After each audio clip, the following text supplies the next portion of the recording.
Line ಟಿವಿಯ big ನ್ಯೂಸ್ಗೆ ಸ್ವಾಗತ. ನಾನು ಬಸವರಾಜು. ರಾಜ್ಯದಲ್ಲಿ ಅಕ್ರಮ ಒತ್ತುವರಿ ತೆರವು ವಿಚಾರವಾಗಿ ಟಾಕ್ ವಾರ್ ಜೋರಾಗಿದೆ. ಬಿಜೆಪಿಗರು ಹೋರಾಟದ ಎಚ್ಚರಿಕೆ ನೀಡಿದ್ದು ಎನ್ಐಎ ತನಿಖೆಗೂ ಆಗ್ರಹಿಸಿದ್ದಾರೆ.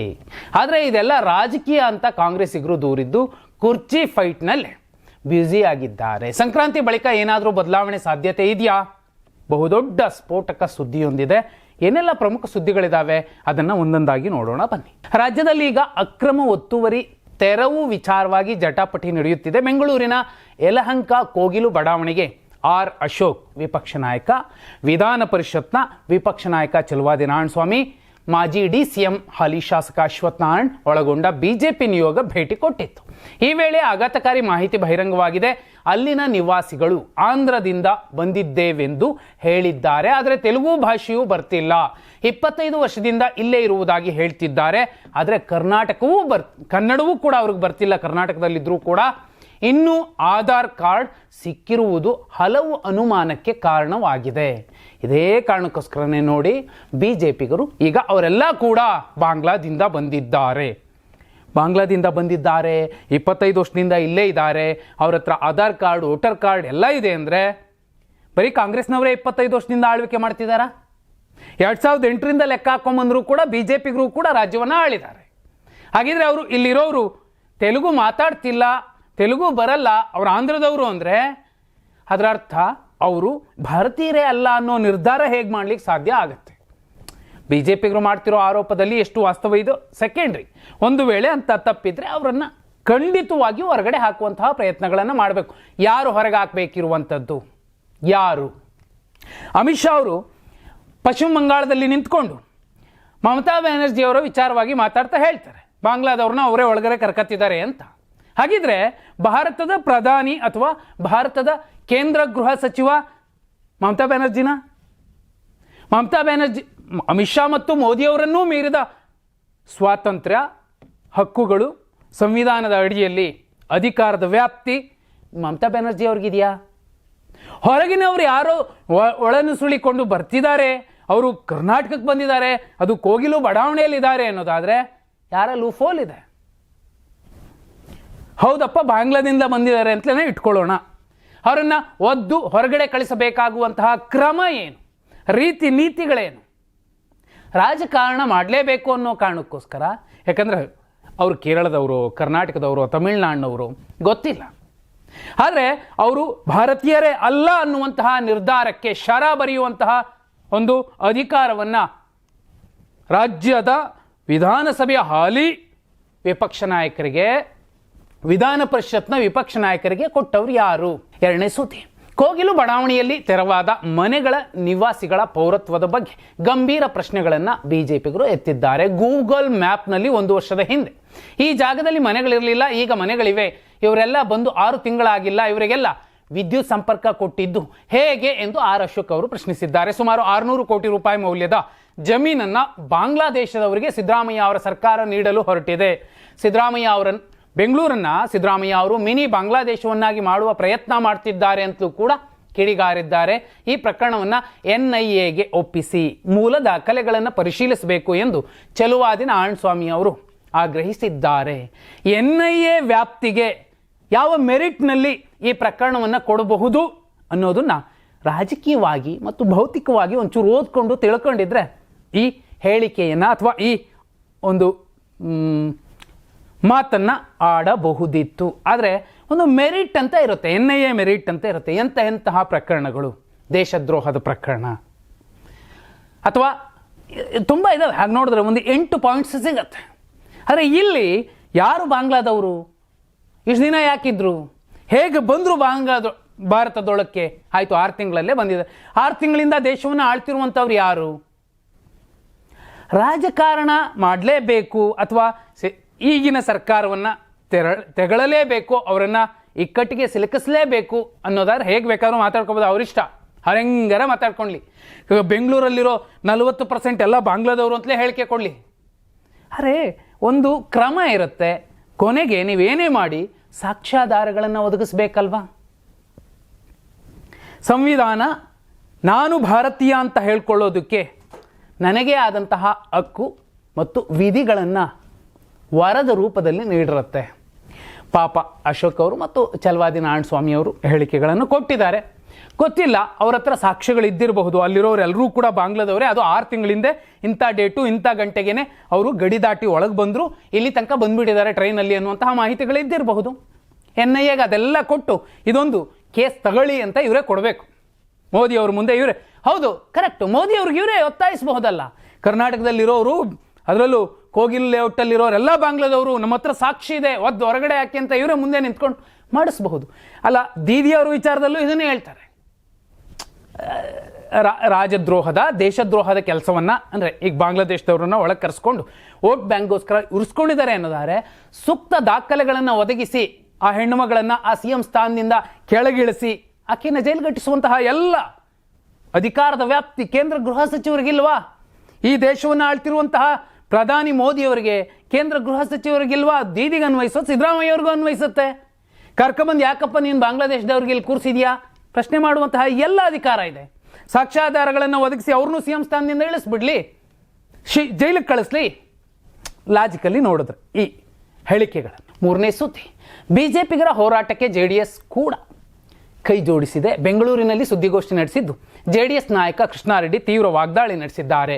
ಅತಿವೃಷ್ಟಿಯಿಂದ ಬೇರೆ ಬೇರೆ ಜಿಲ್ಲೆಗಳಲ್ಲಿ ಜನರು ಮನೆ ಮಠ ಜಮೀನು ಬೆಳೆ ಕಳೆದುಕೊಂಡಿದ್ದಾರೆ.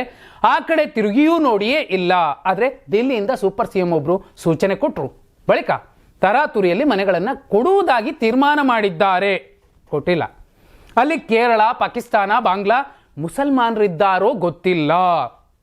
ಕಾಂಗ್ರೆಸ್ನವರೇ ಹೋಗಿ ಮನೆ ಕಟ್ಟಿಕೊಡುವುದು, ಬಳಿಕ ತೆರವು ಮಾಡಿ ಪರಿಹಾರ ಕೊಡುವುದು, ಇದೊಂದು ದೊಡ್ಡ ದಂಧೆಯಾಗಿದೆ ಹೀಗಂತ ಕೃಷ್ಣಾರೆಡ್ಡಿ ಗುಡುಗಿದ್ದಾರೆ.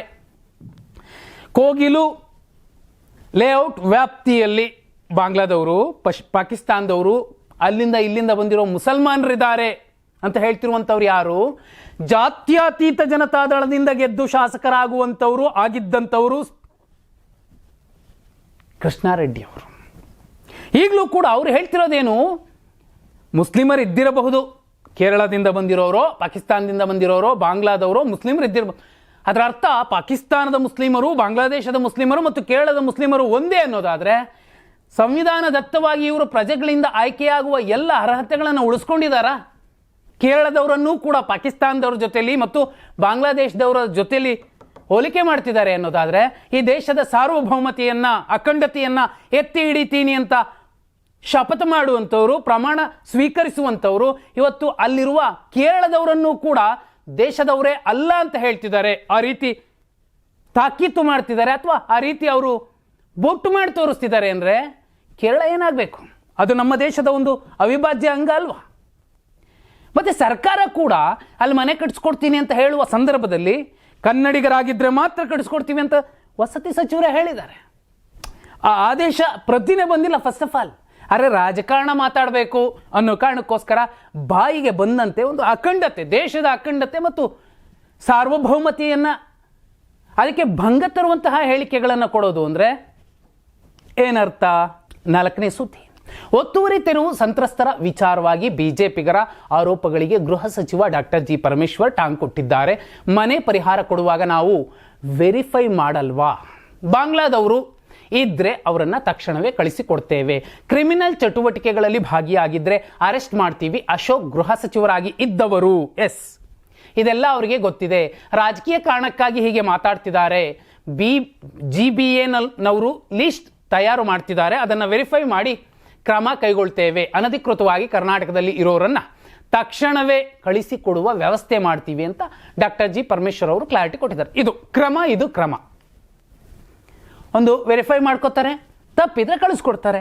ಅವ್ರು ಹೇಗೋ ಒಳಗಡೆ ಬಂದರೂ ಬರೋಕೆ ಯಾರು ಬಿಟ್ಟರು ಅವರ ವಿರುದ್ಧವೂ ಕೂಡ ಕ್ರಮಗಳಾಗಲೇಬೇಕು. ಹಾಗೆ ನೋಡಿದ್ರೆ ಅದು ಈ ನೆಲದ ಕಾನೂನುಗಳ ಅಡಿಯಲ್ಲಿ ಬಾಬಾ ಸಾಹೇಬರು ಕೊಟ್ಟಂತಹ ಸಂವಿಧಾನದ ವ್ಯಾಪ್ತಿಯಲ್ಲಿ ಯಾರು ಬಾಂಗ್ಲಾದವರು ಒಳಗೆ ಬರಲಿಕ್ಕೆ ಅವಕಾಶ ಕೊಟ್ಟರು, ಯಾರು ಮೈಮರೆತು ಕೂತಿದ್ರು, ಯಾವ ಸರ್ಕಾರ, ಅವ್ರಿಗೂ ಕೂಡ ಒಂದು ಕ್ರಮ ಆಗಬೇಕು. ಜನ ಅದನ್ನು ಕೂಡ ಯೋಚನೆ ಮಾಡಬೇಕಾಗುತ್ತೆ. ಪರಮೇಶ್ವರ್ ಅವರು ಹೇಳಿರೋ ಪ್ರಕಾರ ಅಲ್ಲಿ ತಪ್ಪಾಗಿದ್ರೆ ಅವರನ್ನು ಒಳಗೆ ಕಳಿಸ್ತೀವಿ, ಹೊರಗಡೆ ಕಳಿಸ್ತೀವಿ ಅಂತ ಹೇಳಿರುವಂಥದ್ದು. 5ನೇ ಸುದ್ದಿ, ಹೊಸ ವರ್ಷದ ಹೊತ್ತಲ್ಲಿ ರಾಜ್ಯ ಕಾಂಗ್ರೆಸ್ ಪಾಳೆಯದಲ್ಲಿ ಮಹತ್ವದ ಬದಲಾವಣೆ ಆಗಲಿದೆ ಎಂಬ ಮಾತುಗಳು ಕೇಳಿ ಬರ್ತಿವೆ.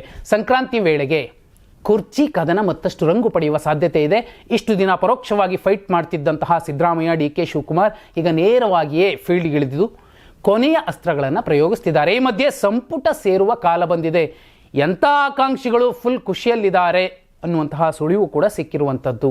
ಸಂಕ್ರಾಂತಿ ಬಳಿಕ ಸಂಪುಟ ಪುನರ್ರಚನೆ ಫಿಕ್ಸ್ ಅಂತ ಕೆಲ ಮೂಲಗಳು ಕೂಡ ಹೇಳ್ತಿರುವಂಥದ್ದು. ಹಾಲಿ 8 ಸಚಿವರಿಗೆ ಪಕ್ಷದ ಕೆಲಸವನ್ನು ನೀಡಿ ಅವರನ್ನು ಸಚಿವ ಸ್ಥಾನದಿಂದ ಹೊರ ಹೋಗುವಂತೆ ಹೇಳುವಂಥದ್ದು ಕೂಡ ಬಹುಮುಖ್ಯ ಹೈಕಮಾಂಡ್ನ ನಿರ್ಧಾರ ಆಗಿರುವಂಥದ್ದು. 4 ಪ್ರಮುಖ ಸ್ಥಾನಗಳನ್ನು ರಿಫಿಲ್ ಮಾಡುವ ಬಗ್ಗೆ ಕೂಡ ಚರ್ಚಿಸಿದೆಯಂತೆ. ಅದರರ್ಥ ಕನಿಷ್ಠ ಒಂದು 4 ಜನ DCMಗಳು ಕೂಡ ಹೆಚ್ಚುವರಿಯಾಗಿ ಡಿ ಕೆ ಶಿವಕುಮಾರ್ ಅವರ ಜೊತೆಯಲ್ಲಿ ಬರಬಹುದು.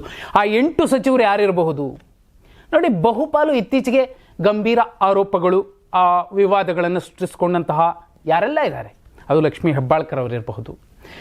ಅದನ್ನು ಬಿಟ್ಟರೆ BK ಹರಿಪ್ರಸಾದ್ ಅವರನ್ನು ಸಂಪುಟಕ್ಕೆ ತಗೊಳ್ಳೋದಕ್ಕೋಸ್ಕರ ಮಧು ಬಂಗಾರಪ್ಪ ಅವರಿಗೆ ಕೋಕ್ ಕೊಡಬಹುದು. ಹೀಗೆ ಸುಮಾರು 8 ಜನರಿಗೆ ಈ ಸಲ ಕೋಕ್ ಗ್ಯಾರಂಟಿ ಅಂತ ಹೇಳಲಾಗ್ತಿರುವಂಥದ್ದು.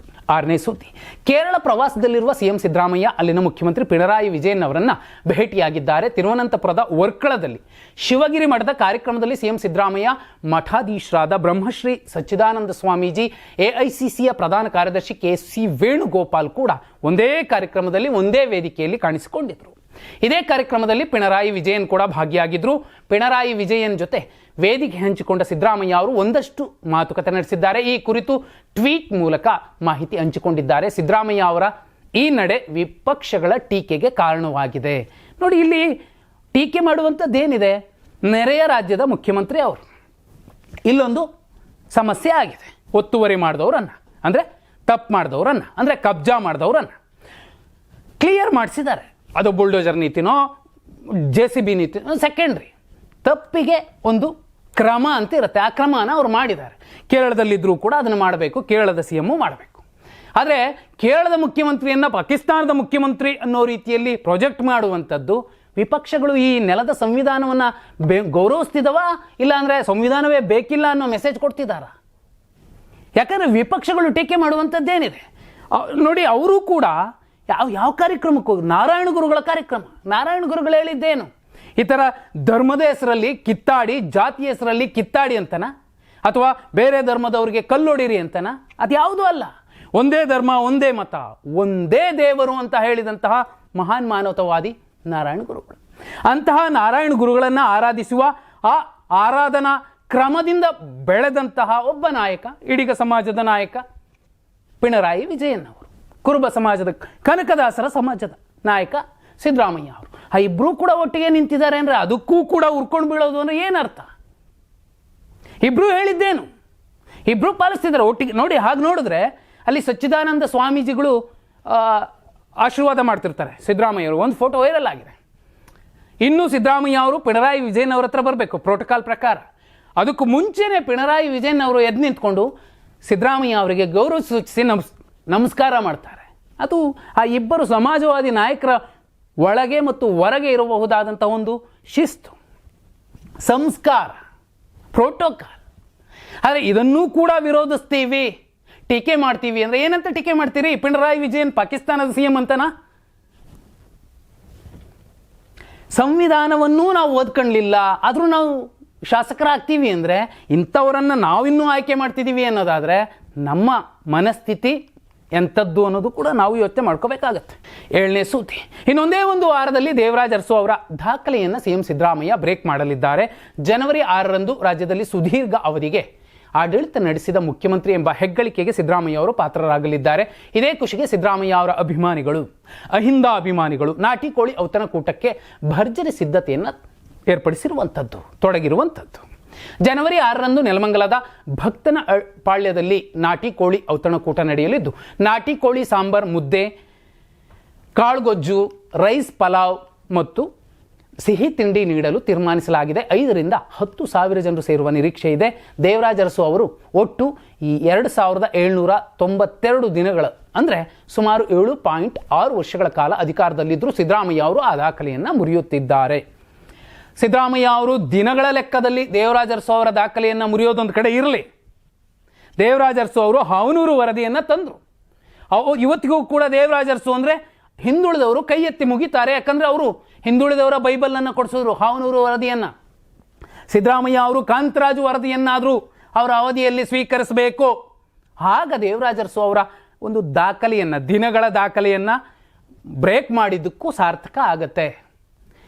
ಅದಕ್ಕೂ ಮಿಗಿಲಾಗಿ ಏನು ಹಿಂದುಳಿದವರಿಗೆ ರಾಜಕೀಯ ಪ್ರಾತಿನಿಧ್ಯವನ್ನು, ಅದು ಕ್ಷೇತ್ರಗಳ ಮೀಸಲು ಪ್ರಾತಿನಿಧ್ಯವನ್ನೂ ಕೂಡ ತರುವಂತಹ ಕಾನೂನನ್ನು ತಂದರೆ ಅಹಿಂದ ವರ್ಗ ಸಿದ್ದರಾಮಯ್ಯ ಅವರನ್ನು ಸರ್ವಕಾಲಕ್ಕೂ ಮೆಚ್ಚಿಕೊಳ್ಳುತ್ತೆ, ಮನೇಲಿ ಒಂದು ಫೋಟೋ ಇಟ್ಕೊಳ್ಳುತ್ತೆ. ಆಗ ದೇವರಾಜ ಅರಸು ಅವರ ದಾಖಲೆಯನ್ನು ಸಿದ್ದರಾಮಯ್ಯ ಅವರು ಮುರಿದಿದ್ದಕ್ಕೂ ಕೂಡ ಒಂದು ಘನತೆ ಸಿಗತ್ತೆ. ದೇವರಾಜ ಅರಸು ಎಲ್ಲೋ ಇದ್ದಾರೆ, ಬಂಗಾರಪ್ಪ ಅವರು ಎಲ್ಲೋ ಇದ್ದಾರೆ, ಸಿದ್ದರಾಮಯ್ಯ ಅವರು ಆ ಜಾಗಕ್ಕೆ ಹೋಗಬೇಕು, ಆ ಲೆವೆಲಲ್ಲಿ ಕಾಣಿಸ್ಬೇಕು ಅಂದರೆ ಅವರು ಕಾಂತರಾಜು ವರದಿಯನ್ನು ಅನುಷ್ಠಾನ ಮಾಡಲೇಬೇಕು, ಸ್ವೀಕಾರ ಮಾಡಲೇಬೇಕು, ಎಷ್ಟೇ ವಿರೋಧ ಬಂದರೂ ಮಾಡಬೇಕು. ಅದೇ ರೀತಿ ಹಿಂದುಳಿದವರಿಗೆ ಮತ್ತು ಅಲ್ಪಸಂಖ್ಯಾತರಿಗೆ ದಲಿತರ ರೀತಿಯಲ್ಲೇ ಮೀಸಲು ಕ್ಷೇತ್ರಗಳು, ವಿಧಾನಸಭೆಗೂ ಕೂಡ ಮೀಸಲು ಕ್ಷೇತ್ರಗಳು ಆಗಬೇಕು. ಆ ನಿಟ್ಟಿನಲ್ಲಿ ಅವರು ಕ್ರಮ ಕೈಗೊಳ್ಳಬೇಕು. ಮತ್ತು ಹಿಂದುಳಿದವರು ಅಂದರೆ ಕೇವಲ ಕುರುಬರು, ಈಡಿಗರು ಇಷ್ಟೇ ಅಲ್ಲ, ಅಲ್ಲಿ ತುಂಬ ಸಣ್ಣ ಸಣ್ಣ ಸಮಾಜಗಳಿದ್ದಾವೆ. ಆ ಸಮಾಜಗಳಿಗೂ ಕೂಡ ರಾಜಕೀಯ ಪ್ರಾತಿನಿಧ್ಯ ಸಾಮಾಜಿಕ ನ್ಯಾಯದ ಅಡಿಯಲ್ಲಿ ಕೊಡಬೇಕು. ಅದು ಸಿದ್ದರಾಮಯ್ಯ ಅವರ ಜವಾಬ್ದಾರಿ, ಹೊಣೆಗಾರಿಕೆ. ಇಲ್ಲಾಂದರೆ ಬರೀ ಅಹಿಂದ ನಾಯಕ, ಸುಮ್ಮನೆ ಅಹಿಂದ ನಾಯಕ ಅಂತ ಅನ್ಸ್ಕೊಬಿಡ್ತಾರೆ. ಅರಸು, ಬಂಗಾರಪ್ಪ ಅವರ ನಂತರ ಸಿದ್ದರಾಮಯ್ಯ ಅವರ ಹೆಸರು ಕೂಡ ಇತಿಹಾಸದ ಪುಟಗಳಲ್ಲಿ ಸುವರ್ಣಾಕ್ಷರಗಳಲ್ಲಿ ಬರೀಬೇಕು ಅಂದರೆ ಇಂತಿಂತಹ ಕ್ರಮಗಳು ಕೂಡ ಆಗಬೇಕಿದೆ. ಅದು ಮಾಡಿದ್ರೆ ಸಿದ್ದರಾಮಯ್ಯ ಅವರನ್ನು ಜನ ಮರೆಯೋದಿಲ್ಲ. 8ನೇ ಸುದ್ದಿ, ಜನವರಿ 5ರಂದು ರಾಜ್ಯ ಬಿಜೆಪಿ ಕೋರ್ ಕಮಿಟಿ ಸಭೆ ನಡೆಯಲಿದೆ. ಡ್ರಗ್ ಮಾಫಿಯಾ, ಕನ್ನಡಿಗರಿಗೆ ಆಗುತ್ತಿರುವ ಅನ್ಯಾಯ, ಗೃಹಲಕ್ಷ್ಮಿ ಯೋಜನೆಯಲ್ಲಿನ ಅಕ್ರಮ ಸೇರಿದಂತೆ ಹಲವು ವಿಚಾರಗಳ ಬಗ್ಗೆ ಸಮಗ್ರವಾಗಿ ಚರ್ಚಿಸಿ ರಾಜ್ಯಾದ್ಯಂತ ಹೋರಾಟ ಕೈಗೊಳ್ಳುವ ಬಗ್ಗೆಯೂ ನಿರ್ಧರಿಸಲಾಗಿದೆ. ಈ ಬಗ್ಗೆ ಬಿಜೆಪಿ ರಾಜ್ಯಾಧ್ಯಕ್ಷ ವಿಜಯೇಂದ್ರ ಅವರು ಸ್ಪಷ್ಟನೆ ಕೊಟ್ಟಿದ್ದಾರೆ. ಈ ಹಿಂದೆ ವಯನಾಡಿನಲ್ಲಿ ಪ್ರವಾಹ ಸಂಭವಿಸಿದಾಗ 100 ಮನೆಗಳನ್ನು ಕಟ್ಟಿಕೊಡುವುದಾಗಿ ಸಿದ್ದರಾಮಯ್ಯ ಘೋಷಿಸಿದ್ರು. ವಯನಾಡಿನಲ್ಲಿ ಆನೆ ದಾಳಿಯಿಂದ ಮೃತಪಟ್ಟವರಿಗೆ 15 ಲಕ್ಷ ಪರಿಹಾರ ನೀಡಲಾಗಿತ್ತು. ಈಗ ಮನೆ ಕಟ್ಟಿಕೊಡುವುದಕ್ಕೆ ಹೊರಟಿದೆ, ನಮ್ಮ ರಾಜ್ಯದ ಬಡವರಿಗೆ ಅನ್ಯಾಯ ಮಾಡ್ತಿದ್ದಾರೆಂದು ಗುಡುಗಿದ್ದಾರೆ. ನಿಜಕ್ಕೂ ಗೃಹಲಕ್ಷ್ಮಿ ಯೋಜನೆಯಲ್ಲಿನ ಅನ್ಯಾಯ ಇರಬಹುದು, ಅಥವಾ ಕನ್ನಡಿಗರಿಗೆ ಆಗ್ತಿರುವಂತಹ ಅನ್ಯಾಯ ಏನಿದೆ, ವಸ್ತುಸ್ಥಿತಿಯನ್ನು ಅರ್ಥ ಮಾಡಿಕೊಂಡು ವಿಪಕ್ಷವಾಗಿ ಬಿಜೆಪಿ ರಾಜ್ಯಾಧ್ಯಕ್ಷ ವಿಜಯೇಂದ್ರ ಅವರ ನೇತೃತ್ವದಲ್ಲಿ ಎಷ್ಟು ಸಾಧ್ಯವೋ ಅಷ್ಟು ಕೆಲಸ ಮಾಡೋದು ತುಂಬ ಉತ್ತಮ. ಆದರೆ ವಯನಾಡಿಗೆ ನಾವು ಕೊಟ್ಟಿದ್ದು, ನಾಳೆ ಕೇರಳ ಕರ್ನಾಟಕಕ್ಕೆ ಕೊಡುವಂಥದ್ದು, ಇದು ಕೊಟ್ಟು ತೆಗೆದುಕೊಳ್ಳುವಂತಹ ಪರಸ್ಪರ ವಿಶ್ವಾಸದ ಕ್ರಮಗಳಾಗಿರ್ತವೆ. ಹಾಗೆ ನೋಡಿದ್ರೆ ಆಂಧ್ರ ಪ್ರದೇಶಕ್ಕೆ ನಮ್ಮವರು ಕುಮ್ಕಿ ಆನೆಗಳನ್ನು ಕೊಟ್ಟರು, ಆದರೆ ನಮ್ಮ ಮಾವನ್ನೇ ಅವರು ನಿಷೇಧ ಮಾಡಿದ್ರು. ಹಾಗಂತ ಪವನ್ ಕಲ್ಯಾಣ್ಗೆ ಬೈಕೊಂಡು ಓಡಾಡೋಕ್ಕಾಗತ್ತಾ? NDA ಕೂಟದ ಈಗ ಮಿತ್ರ ಪಕ್ಷದ ನಾಯಕ, ಅದನ್ನು ಇವರು ಮಾಡ್ತಾರಾ? ರಾಜಕಾರಣ ಮಾಡ್ತಾರೆ ಅಷ್ಟೇ. ಇವರಿಗೆ ರಾಜಕಾರಣ ಮುಖ್ಯನೇ ವಿನಃ ಒಂದು ಪರಸ್ಪರ, ಯಾಕಂದರೆ ನಾಳೆ ಮತ್ತೊಂದು ಅಂತಾರಾಜ್ಯ ವಿವಾದಗಳ ಸಮಸ್ಯೆ ಬಂದಾಗ, ಅದು ಜಲ ವಿವಾದ ಇರ್ಬೋದು, ಮತ್ತೊಂದಿರ್ಬೋದು, ಗಡಿ ವಿವಾದ ಇರ್ಬೋದು, ಆಗ ಕೂತು ಪರಸ್ಪರ ಬಗೆಹರಿಸ್ಕೊಳ್ಬೇಕೇ ವಿನಃ ನೀವು ಪಾಕಿಸ್ತಾನದವ್ರಿ ನಾವು ಯುದ್ಧ ಮಾಡ್ತೀವಿ ಅಂತ ಹೇಳೋಕ್ಕಾಗತ್ತಾ? ಈ ಪಕ್ಕದ ರಾಜ್ಯದವ್ರು ಈ ಪಕ್ಕದ ರಾಜ್ಯಕ್ಕೆ, ಅವರೂ ಕೂಡ ಭಾರತೀಯರೇ. ಅವ್ರು 100 ಮನೆ ಕಟ್ಕೊಟ್ಟಿದ್ದಾರೆ. ಅಷ್ಟು ಪರಿಜ್ಞಾನ ಇಲ್ಲದೆ ಕೇರಳದ CM ಕರ್ನಾಟಕದ CM ಅನ್ನು ಟೀಕೆ ಮಾಡ್ತಾರೆ. ಹಾಗೆ ನೋಡಿದ್ರೆ ಅವರು ಸಣ್ಣವರಾದರು, ಪಿಣರಾಯಿ ವಿಜಯನ್ ಅವರು. ಈಗ ಕರ್ನಾಟಕದಲ್ಲಾಗಿರುವಂತಹ ಬುಲ್ಡೋಜರ್ ನೀತಿಗೆ ಕರ್ನಾಟಕದಲ್ಲೇ ಇರೋರಿಗೆ ನಾಳೆ ಮನೆ ಕಟ್ಟಿಸ್ಕೊಡ್ಬೇಕು. ಕೇರಳದವ್ರು ಬಂದು ಕಟ್ಟಿಸ್ಕೊಡೋಕ್ಕಾಗಲ್ಲ, ಯಾಕಂದರೆ ಅದು ಕೋಗಿಲು ಲೇಔಟ್ ಇರುವಂಥದ್ದು ಕರ್ನಾಟಕದಲ್ಲಿ, ಎಲ್ಲೋ ವಯನಾಡಲ್ಲ ಅಥವಾ ತಿರುವನಂತಪುರದಲ್ಲ. 9ನೇ ಸುದ್ದಿ, ಭಾರತ ಪಾಕ್ ಮಧ್ಯಸ್ಥಿಕೆ ವಹಿಸಿದೆ ಎಂಬ ಚೀನಾ ಹೇಳಿಕೆಯನ್ನು ಭಾರತ ತಿರಸ್ಕರಿಸಿದೆ. ಕದನ ವಿರಾಮ ನಿರ್ಧಾರದಲ್ಲಿ ಯಾವುದೇ 3ನೇ ವ್ಯಕ್ತಿ ಭಾಗಿಯಾಗಿಲ್ಲ ಎಂದು ಪುನರುಚ್ಚರಿಸಿದೆ.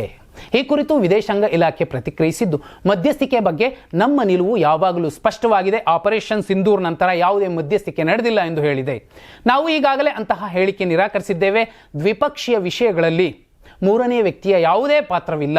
ಆಪರೇಷನ್ ಸಿಂಧೂರ್ ಬಳಿಕ ಪಾಕಿಸ್ತಾನವು ಕದನ ವಿರಾಮಕ್ಕಾಗಿ ಭಾರತ DGMO ಅವರನ್ನು ವಿನಂತಿಸಿತ್ತು. ಬಳಿಕ ಎರಡೂ ದೇಶಗಳ DGMOಗಳು ಒಪ್ಪಿಕೊಂಡಿದ್ದಾರೆ ಎಂದು ವಿದೇಶಾಂಗ ಸಚಿವಾಲಯ ಹೇಳಿರುವಂಥದ್ದು. ಇದು ಎಂದಿಗೂ ಮುಗಿಯಿತು. ನೋಡಿ, ಇಲ್ಲಿ ಟೀಕೆ ಮಾಡ್ರಿ, ರಾಜಕೀಯ ಇಲ್ಲಿ ಎಷ್ಟು ಬೇಕಾದರೂ ಮಾಡ್ರಿ, ಬೇರೆ ದೇಶ ಅದು.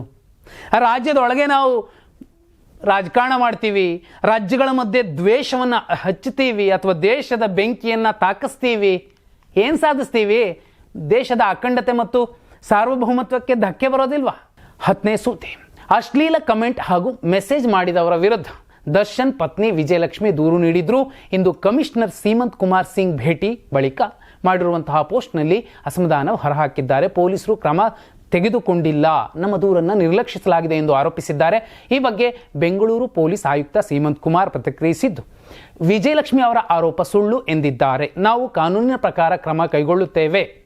ಡಿಸಿಪಿ ಹಂತದಲ್ಲಿ ತನಿಖೆ ನಡೆಯುತ್ತಿದೆ. ಪೊಲೀಸರು ನಿರ್ಲಕ್ಷ್ಯ ಮಾಡಲು ಸಾಧ್ಯವಿಲ್ಲ. ಒಂದು ವೇಳೆ ನಿರ್ಲಕ್ಷ್ಯ ಮಾಡಿದರೆ ಅಂತಹ ಅಧಿಕಾರಿಗಳ ಮೇಲೆ ಕ್ರಮ ತೆಗೆದುಕೊಳ್ಳುತ್ತೀವಿ ಅಂತ ಹೇಳಿರುವಂಥದ್ದು. ಆದರೆ ಈ ಹಿಂದೆ ರಮ್ಯಾ ಅವರು ಕಂಪ್ಲೇಂಟ್ ಕೊಟ್ಟು ಕೂಡಲೇ ಕ್ರಮ ಆಗುತ್ತೆ. ಆದರೆ ವಿಜಯಲಕ್ಷ್ಮಿ ಅವರು ಕಂಪ್ಲೇಂಟ್ ಕೊಟ್ಟು ಇಷ್ಟು ದಿನ ಆದರೂ ಕ್ರಮ ಆಗಿಲ್ಲ, ಯಾಕೆ?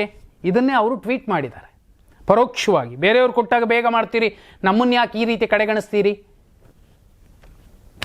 ಇಬ್ಬರು ಹೆಣ್ಮಕ್ಳೇ. ಹಾಗೆ ನೋಡಿದ್ರೆ ಒಬ್ರು ಮ್ಯಾರಿಡ್, ಇನ್ನೊಬ್ರು ಅನ್ಮ್ಯಾರಿಡ್. ಹಾಗೆ ನೋಡಿದ್ರೆ ಅವ್ರಿಗೊಂದು ನ್ಯಾಯ ಇವ್ರಿಗೊಂದು ನ್ಯಾಯ ಅಂತ ಮೇಲ್ನೋಟಕ್ಕೆ ಅನಿಸುತ್ತೆ. ಆದರೆ ಪೊಲೀಸರು ನಾವು ಮಾಡ್ತಿದ್ದೀವಿ ಅಂತ ಹೇಳ್ತಿದ್ದಾರೆ.